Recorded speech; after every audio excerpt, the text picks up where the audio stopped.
Was a German physicist, Georg Simon Ohm. He has given the relation between the potential difference and the current. ठीक है, current flowing through the conductor. Now, what is the statement?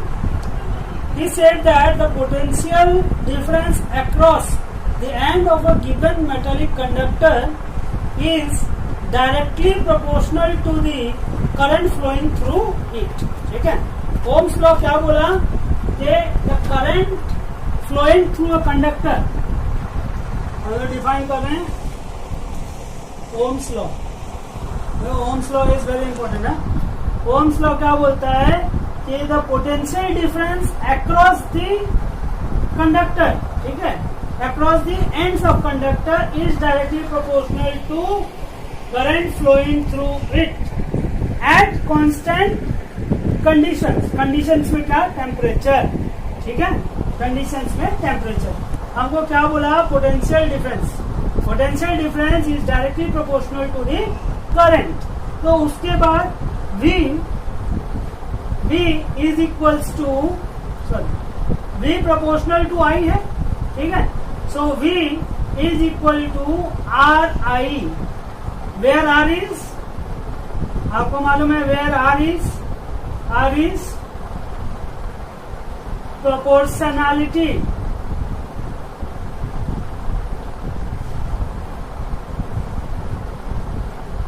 Proportionality constant.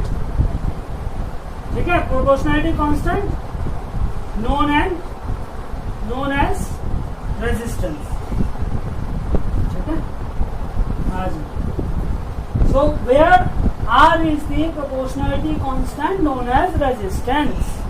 अब देखो resistance क्या? What is resistance? अगर हम बोले what is resistance, तो resistance क्या है? Resistance is the hindrance created in the path of flow of current. ठीक है, अगर सर्किट से करंट फ्लो कर रहा है तो वो करंट जो स्मूथली फ्लो नहीं करता, there is some hindrance created by the molecules of the conductor. ठीक है, तो ये जो hindrance है, इस hindrance को हम लोग बोलते हैं resistance. ठीक है, सो resistance का समझ में आया. अब resistance के बाद आ जाओ, ये तो हमको एक रिलेशन मालूम चला, V is equal to RI. This is Ohm's law. अगर कोई भी कंडक्टर Ohm's law को फॉलो करता है, ठीक है, अगर कोई भी कंडक्टर Ohm's लॉ को फॉलो करता है तो उसका जो ग्राफ है वो ग्राफ कैसा होगा? ठीक है, ये y एक्सिस एंड ये x एक्सिस. ये हो गया पोटेंशियल डिफरेंस. ठीक है, एंड यहाँ current. For all the ohmic conductor, all the romic conductor, the current, the graph will be a straight line. ठीक है, ग्राफ क्या होगा? हमेशा स्ट्रेट लाइन होगा. समझ में आया? इसको याद रखना. देन जितना भी ओमिक कंडक्टर होगा, ओमिक कंडक्टर मतलब दो conductor which follows the Ohm's law. ठीक है, that conductors are called ohmic conductor. तो ओमिक कंडक्टर का रिलेशन क्या होगा? When the graph will be plotted between potential difference and current, then the graph will be always a straight line. ठीक है, इसको याद रखना. हाँ, अगर नॉन ओमिक कंडक्टर होगा तो ये ग्राफ जो है स्ट्रेट लाइन नहीं होगा. नॉन ओमिक कंडक्टर में आ जाता है जैसे सेमीकंडक्टर्स. सेमीकंडक्टर्स जो है Ohm's लॉ को प्रॉपर्ली फॉलो नहीं करता. ठीक है, सेमीकंडक्टर्स के बारे में आप लोग अगर हायर क्लासेस में पढ़ेंगे. देन ये हो गया Ohm's लॉ. अब आ जाते हैं रेजिस्टेंस के ऊपर. ठीक है, रेजिस्टेंस के ऊपर आते हैं.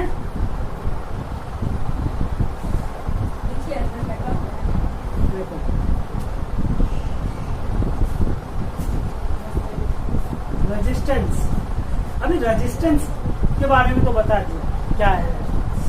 हम लोग अभी डिस्कस करेंगे मेन क्या है, फैक्टर्स अफेक्टिंग, ठीक है, affecting resistance. Factors affecting resistance, क्या क्या फैक्टर्स है जो रेजिस्टेंस को अफेक्ट करते हैं. तो सबसे पहला फैक्टर है, what is the first factor होता है लेंथ, ठीक है, length of conductor, done, length of conductor. Second होता है एरिया ऑफ क्रॉस सेक्शन, इसको याद रखना, area of cross section, done. Then third होता है नेचर ऑफ मटेरियल, ठीक है, नेचर ऑफ मटेरियल। देखो इसमें से क्या हो सकता है, नेचर ऑफ मटेरियल हम लोग कभी चेंज नहीं कर सकते, ठीक है, ये हमेशा फिक्स है। तो बचा ये दो से किस तरह से रिलेटेड, ध्यान दो, how this resistance is related to the length of conductor and area of cross section. So length of conductor के साथ में रेजिस्टेंस इज डायरेक्टली प्रोपोर्शनल, ठीक है, लेंथ ऑफ कंडक्टर के साथ में क्या है, रेजिस्टेंस डायरेक्टली प्रोपोर्शनल है। डायरेक्टली प्रोपोर्शनल मतलब if the length of the conductor will be more then the resistance will be more, done.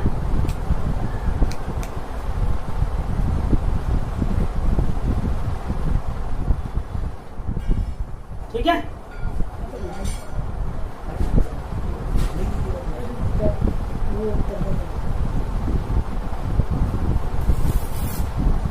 हाँ, ठीक है। Then next second part, area of cross section. Area of cross section के साथ में it is inversely proportional, ठीक है, क्या है, resistance is inversely proportional to the area of cross section. Now see area of cross section होता क्या है, समझ में। सपोज हमने एक सिलेंड्रिकल रॉड है, ठीक है, cylindrical rod is a conductor, cylindrical rod क्या है, कंडक्टर है। तो उसका एरिया ऑफ क्रॉस सेक्शन क्या है, ये जो थिकनेस दिख रहा है, ठीक है, this thickness is the area of cross section, ठीक, ये क्या है, दिस इज द सर्कल, तो ये circular portion is the area of cross section. इसका क्वेश्चन आपको देखने को बहुत मिलेगा, ठीक है, इसका क्वेश्चन न्यूमेरिकल हम लोग जब करेंगे नेक्स्ट क्लास में तब इसका न्यूमेरिकल्स को देखेंगे, ठीक है। आज हम लोग बेसिकली करेंगे इसके ऊपर में सीरीज और पैरेलल कनेक्शन के बारे में, ठीक है, और इनका न्यूमेरिकल्स जो है फिर नेक्स्ट क्लास में करेंगे। यह आया समझ में। तो यहाँ पे दो चीज आपको मालूम चला कि length of conductor is directly proportional to the resistance और resistance is directly proportional to the length of conductor, मतलब जितना लंबा होगा उतना ज्यादा रेजिस्टेंस ऑफर करेगा। देन दूसरा आपने देखा क्या, एरिया ऑफ क्रॉस सेक्शन, मतलब एरिया ऑफ क्रॉस सेक्शन जितना ज्यादा होगा, मतलब वायर जितना ज्यादा मोटा होगा उतना कम रेजिस्टेंस होगा, समझ में आया, वायर जितना मोटा होगा उतना कम रेजिस्टेंस होगा, ध्यान देना इसको, ठीक है। देन नेक्स्ट टॉपिक पे आते हैं हम लोग, main that is the connections, how this resistance R connected, ठीक है, रेजिस्टेंस को हम लोग किस तरह से कनेक्ट करते हैं।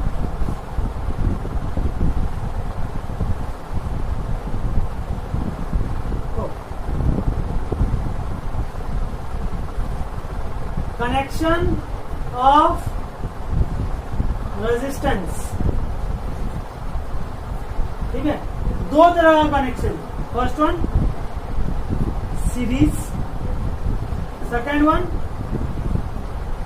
पैरेलल, ठीक है, दो तरह का कनेक्शन है, series connection and parallel connection. अब सीरीज कनेक्शन में किस तरह से होता है, ध्यान दो, सीरीज कनेक्शन में दो रेजिस्टेंस या तीन resistance and to end connected होगा। अभी एंड टू एंड का मतलब क्या, ठीक है, एंड टू एंड का मतलब क्या, देखो इस रेजिस्टेंस का एक एंड हो गया ये, एक एंड हो गया ये जो दूसरा रेजिस्टेंस है उसका एक एंड हो गया यहाँ और एक एंड हो गया यहाँ, समझ में आया। अब दोनों रेजिस्टेंस को ध्यान से गौर करिए, दोनों रेजिस्टेंस का दोनों टर्मिनल डायरेक्टली बैटरी के साथ कनेक्टेड नहीं है, समझ में आया, दोनों टर्मिनल डायरेक्टली बैटरी के साथ कनेक्टेड नहीं है, ठीक है। तो देखो कैसे नहीं है, ये रेजिस्टेंस का एक टर्मिनल जो यहाँ बैटरी के साथ कनेक्टेड है, लेकिन इसका जो दूसरा टर्मिनल है, इस रेजिस्टेंस का दूसरा टर्मिनल सेकेंड रेजिस्टेंस के साथ कनेक्टेड है, याद रखना, सेकेंड रजिस्टर के साथ कनेक्टेड है। इसी तरह से ये जो दूसरा रजिस्टर है उसका एक टर्मिनल इस रेजिस्टेंस के साथ कनेक्टेड है और एक टर्मिनल बैटरी के साथ, समझ में आया? तो ऐसा कनेक्शन को बोलते हैं हम लोग सीरीज। डन, ठीक है, ऐसा कनेक्शन को बोला जाता है सीरीज। ठीक, देन नेक्स्ट आ जाते हैं पैरेलल। पैरेलल में क्या होता है? पैरेलल का केस में दोनों रेजिस्टेंस का दोनों टर्मिनल डायरेक्टली बैटरी के साथ में कनेक्ट होगा। ठीक है, दोनों टर्मिनल डायरेक्टली बैटरी के साथ कनेक्ट होगा। स्मृति पहले सुनना, ध्यान से सुन, ठीक है स्मृति, ध्यान से सुन। इसका हम फिर से वीडियो लिंक दे देंगे, इसका वीडियो लिंक हम फिर से दे देंगे, क्योंकि अभी कोई भी डाउट होगा तो मेरे से पूछ सकती है, समझ में आया?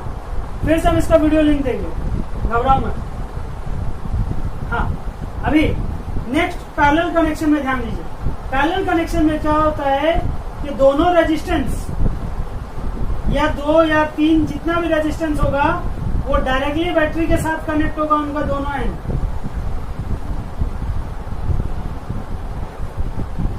इस चीज को ध्यान देना।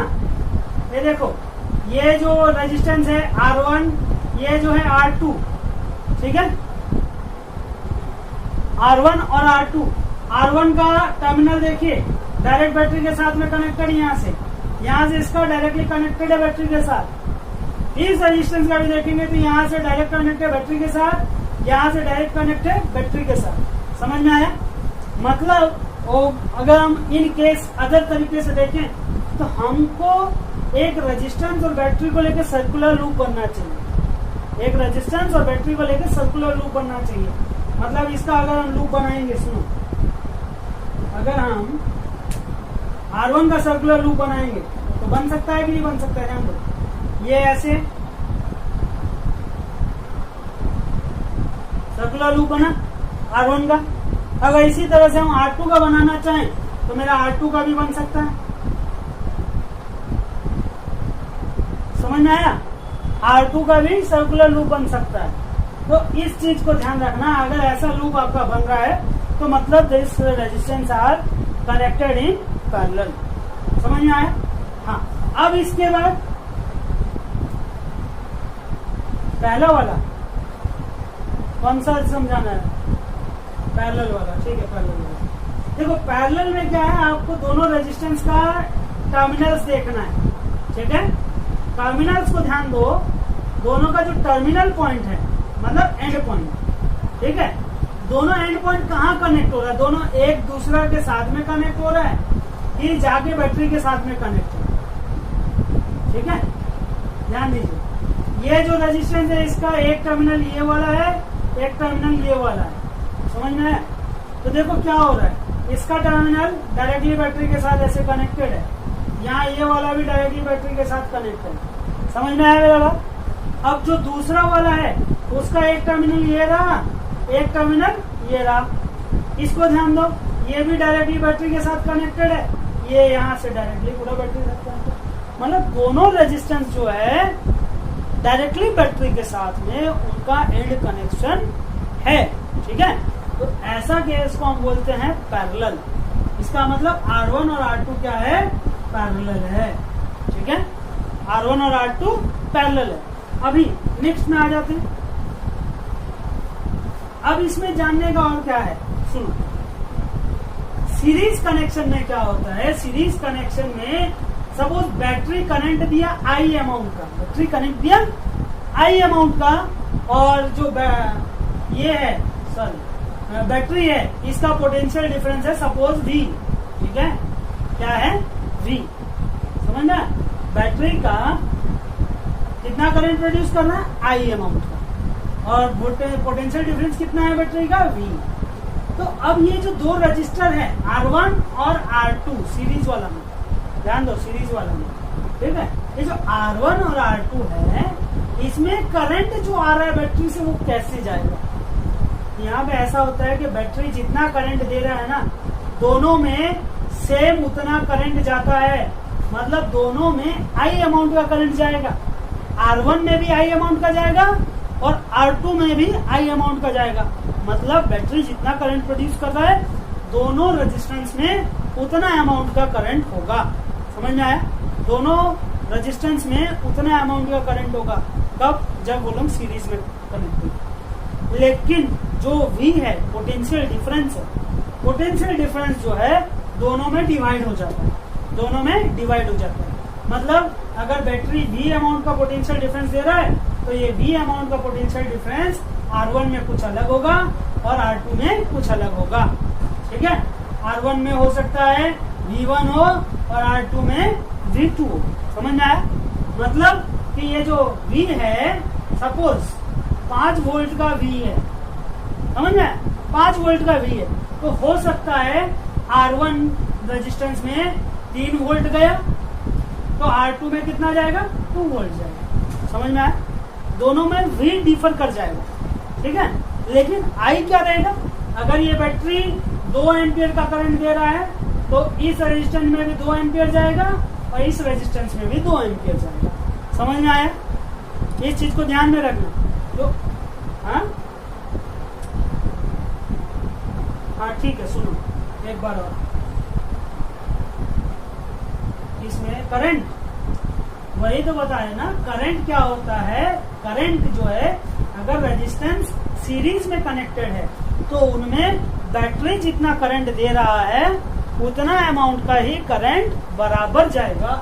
मतलब बैटरी अगर 2 एम्पियर का करंट दे रहा है तो दोनों रेजिस्टेंस में 2 एम्पियर का ही करंट जाएगा। करंट में कोई चेंज नहीं होगा, लेकिन पोटेंशियल डिफरेंस जो है, पोटेंशियल डिफरेंस अलग अलग हो जाएगा। ठीक है? पोटेंशियल डिफरेंस अलग अलग हो जाएगा, that depending on the resistance. इसके बारे में आगे आप लोग समझेंगे और डिटेल में। ठीक है? लेकिन अब आ जाते हैं इसमें पैरेलल में। पैरेलल कनेक्शन में क्या होता है? ध्यान दो, पैरेलल कनेक्शन में ये बैटरी है, ये सपोज V वोल्ट का बैटरी है, कितना? V वोल्ट का, और ये जो बैटरी है ये करंट दे रहा है सपोज I। तो इस केस में क्या होता है कि ये जो I है, ठीक है, इसको दोबारा से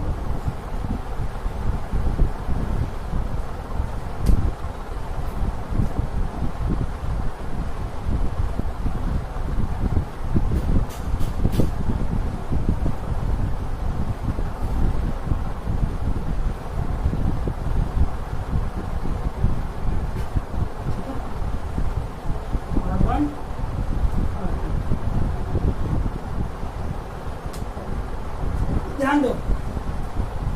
अगर ये V अमाउंट का है वोल्टेज, पोटेंशियल डिफरेंस कितना है? V का, और करंट क्या दे रहा है? I एम्पियर का करंट दे रहा है। ठीक है? तो इस केस में क्या होता है? पैरेलल में ऐसा होता है कि ये जो करंट है, ये करंट दोनों में डिवाइड हो जाएगा। समझ में आया? जैसे यहाँ पोटेंशियल डिफरेंस डिवाइड हो रहा था, यहाँ पे करंट डिवाइड होता है। ठीक है? करंट डिवाइड होता है, करंट दोनों में बराबर अमाउंट का नहीं होता। ठीक है? तो अगर सपोज इस रेजिस्टेंस में I1 करंट गया तो इस रेजिस्टेंस में I2 करंट जाएगा। समझ में आया? ये जो I करंट था, ये जो I था, ये I दोनों में डिवाइड हो जाएगा। एक में I1 जाएगा तो दूसरा में I2 जाएगा। समझ में आया?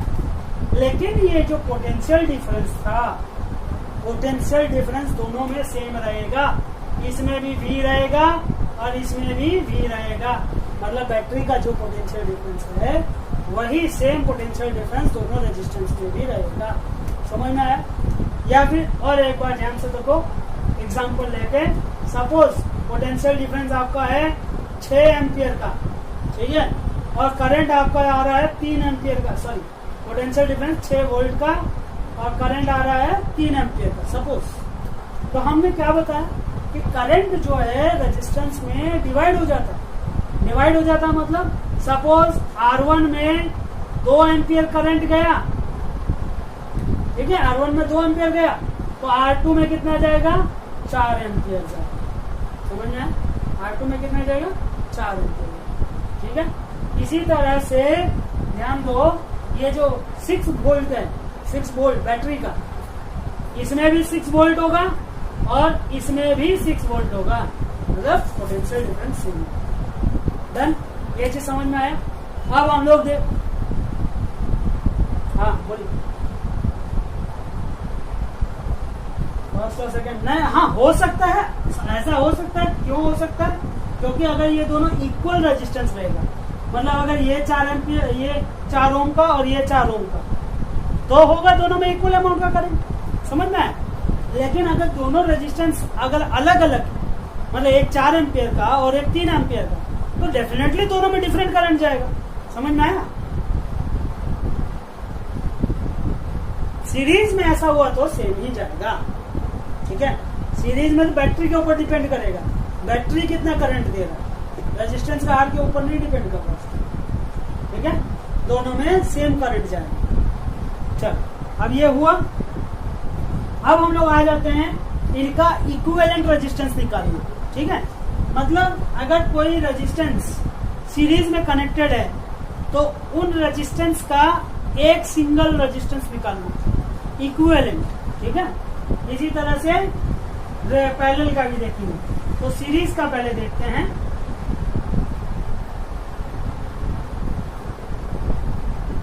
ध्यान देना अच्छे से, इस कनेक्शन का एग्जाम 10 मिनट बचा है।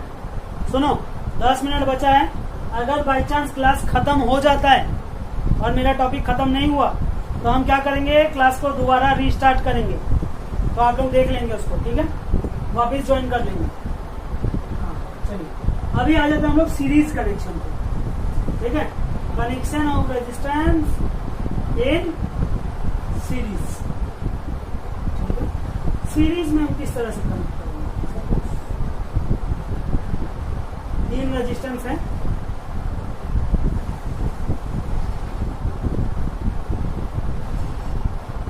जो अभी बेसिक फंडा बताया गया था ना, पोटेंशियल डिफरेंस और करंट का, उसको याद रख लो। अगर वो याद रहेगा तो आप इस कनेक्शन का डेरिवेशन इजीली फाइंड कर पाएंगे। सपोज R1, R2, R3, ठीक है। हमने इसमें बताया आपको क्या, कि suppose battery is giving the potential difference V and current I, ठीक है। बैटरी करंट दे रहा I और पोटेंशियल डिफरेंस है V, तो करंट ऐसे जाएगा, ठीक है। अब देखो करंट गया, R1 में कितना करंट आएगा, सेम I, इसमें भी I जाएगा, इसमें भी I जाएगा, तीनों में I जाएगा, सब में बराबर, ठीक है। लेकिन जो पोटेंशियल डिफरेंस है V, तो इसमें V1 हो जाएगा, इसमें V2 हो जाएगा, इसमें V3 हो जाएगा, ठीक है। तीनों डिफरेंट होगा, तीनों difference V1, V2 and V3, because तीनों के अकॉर्डिंग जो है पोटेंशियल डिफरेंस चेंज होगा। अब हम क्या करेंगे, now we have to find out the, ठीक है। हमको मालूम है क्या, V is equal to R I, you know, V is equal to R I। Suppose सुनिए, सपोज क्या है कि हमारा एक इक्विवेलेंट रेजिस्टेंस, हमने 3 की जगह में एक इक्विवेलेंट रेजिस्टेंस डाल के एक सर्किट बना डाली, ठीक है, ठीक है। हमने एक तीनों की जगह पे इन तीनों के बराबर एक रेजिस्टेंस डाला, इसका रेजिस्टेंस क्या है, R, समझना है, R इक्विवेलेंट, R इक्वल लिख दिया। करंट कितना I है, पोटेंशियल डिफरेंस V, तो हमारा यहाँ पे R इक्विवेलेंट क्या होगा, या यहाँ पे हमारा V क्या होगा, हमारा V क्या होगा, यहाँ पे V is equal to I R equivalent, ठीक है, I R इक्विवेलेंट, डन। इसी तरह से अब ये तीनों का इंडिविजुअल देखिए, हमारे यहाँ से V1 क्या मिलेगा, V1 is equal to I R1, ठीक है, I R1। इसी तरह से V2 is equal to I R2, V3 is equal to I R3। हाँ जी, अब सुनिए ध्यान से, हमको मालूम है V क्या है, V is equal to V1 plus V2 plus V3, ठीक है। V क्या है, तीनों को मिला के V है, और क्या, तो हम V की जगह पे ये वैल्यू पुट करेंगे। V क्या था, I R equivalent is equal to V1 क्या है, I R1, V2 क्या है, I R2, and V3 is IR3। अब देखो इनमें से I, बाकी लोग चुप रहिए, ठीक है, थोड़ा सा मेरा क्लास खत्म हो जाए उसके बाद बोलिए। अभी I यहां से कॉमन ले लिया, क्या बचा R1 plus R2 plus R3, यहाँ पे I R, ठीक है। तो इधर का ये I और ये I कैंसिल हो जाएगा, आपको क्या मिलेगा R equivalent is equal to R1 plus R2 plus R3। समझ में आया, ठीक है। मतलब अगर आपका इक्विवेलेंट रेजिस्टेंस निकलता है, रेजिस्टेंस को अगर सीरीज में कनेक्ट करते हैं तो उनका जो इक्विवेलेंट रेजिस्टेंस होगा वो क्या होगा, तीनों का सम, तीनों का डायरेक्ट सम। समझ में आया, इस चीज को याद रखना। इसका मतलब क्या है कि सीरीज कनेक्शन में जब रेजिस्टेंस होगा उनका जो इक्विवेलेंट रेजिस्टेंस आएगा वो इक्विवेलेंट रेजिस्टेंस जो है इंडिविजुअल रेजिस्टेंस से बड़ा होगा। समझ में आया, ये जो R इक्विवेलेंट आया, ये R इक्विवेलेंट R1 से R2 से R3 से बड़ा होगा, हमेशा ग्रेटर होगा। इस चीज को ध्यान रखना, ठीक है। समझ में आया। अब आ जाते हैं हम लोग next. Now come to the parallel resistance, sorry parallel connection. अब पैरेलल कनेक्शन में क्या है, सिमिलर है, ठीक है। यहाँ पे जैसे VI को R इक्विवेलेंट था ना, वैसे वहीं पे चेंज हो जाएगा और कुछ नहीं, ठीक है। हाँ,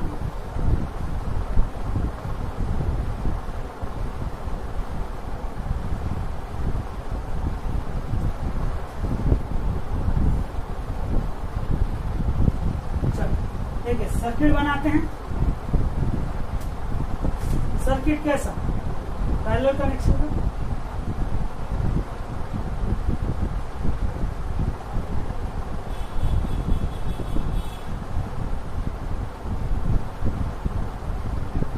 ठीक है, this one R1 and this is R2, ठीक। अभी हमको मालूम है क्या, हमको पता है कि ये दे रहा है V और ये दे रहा है करंट I, ठीक है, करंट दे रहा है I। अभी यहाँ पे क्या होगा, करंट जो है डिवाइड हो जाएगा, ऊपर जाएगा I1, नीचे आएगा I2, लेकिन जो पोटेंशियल डिफरेंस है वो दोनों में सेम रहेगा, क्या रहेगा, V रहेगा। समझ में आया। तो अगर ये दोनों का इक्विवेलेंट रेजिस्टेंस निकालेंगे तो हमको क्या मिलेगा, R इक्विवेलेंट और ऐसे सर्किट मिलेगा। तो यहाँ से हमको I का वैल्यू क्या मिलेगा, I is equal to V by R equivalent, ठीक है। I इज इक्वल टू क्या मिलेगा, I is equal to V by R equivalent. कहां से आया,